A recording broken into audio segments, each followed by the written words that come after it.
And Democratic strategist Nick Smith is back with us. So here we are. New Jersey politics threw us through a bit of a loop this year with this race, right? With the gubernatorial race between Mikey Sherrill and Jack Ciattarelli. Many people thought this was going to be a razor-tight race. It wasn't going to be called on election night. It was called within 20 minutes, and the margins were insane for Mikey Sherrill. So let me come to you first as the strategist looking at this. What does it say about the state of New Jersey? Not only that they kind of bucked history now and they have another Democrat once again, but that Jack Ciattarelli lost by really big margins. Yeah, I think it was about 14 points. I was actually surprised by the margin of the governor-elect's win. I think this does come down to the federal environment where the president is in office, President Trump, and folks are sending a message to the president that, you know, we want results on affordability in particular. And, you know, the governor-elect ran as a kind of a moderate consensus builder, someone who is a Navy pilot, a prosecutor, a congressperson. And I think voters simply wanted someone who was a counter to the White House. That's why she won by about 14 points, I think. Yeah, and closed the gap in some of these red areas. May not have won them, but certainly brought it over a little bit more blue, Jim. So you were on the ground. You were covering this campaign day in and day out. What did you hear were the big issues? And did she kind of win on those issues?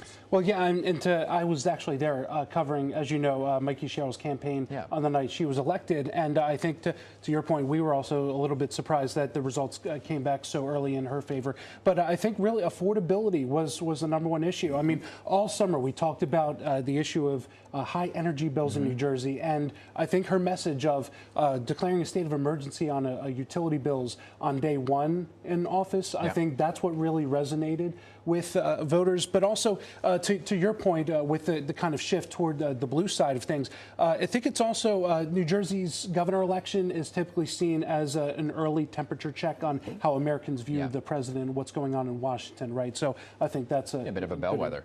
And she's also kind of breaking tradition with her inauguration, which will not be in Trenton at the State House. That's right. She'll be the first governor swearing into their first term not in Trenton. Right, and New Jersey takes its history and political history very seriously. That said, I haven't heard too many people who have spoken out against this, or that's not to say that there aren't. As I said, New Jersey takes its history very seriously, but I do think, you know, this is her home county of Essex, right? So that counts for something, and I think it could be a sign that she wants to send an early message that she is going to do things differently than previous administrations. She's also vacating her congressional seat, and that is another. We're talking about New York races being crowded. That's also a very crowded race. The lieutenant governor currently under Phil Murphy is running for that seat. He did not endorse her, Phil Murphy. He endorsed somebody else. What do you kind of see happening in that seat? It will say blue, but is it a progressive? Is it moderate?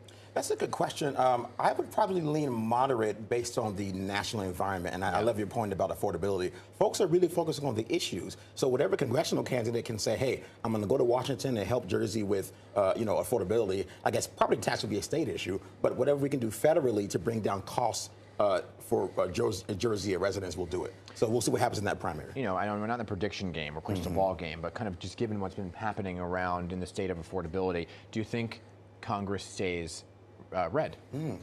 I don't think so. I think the question for me is how big will the Democratic win be?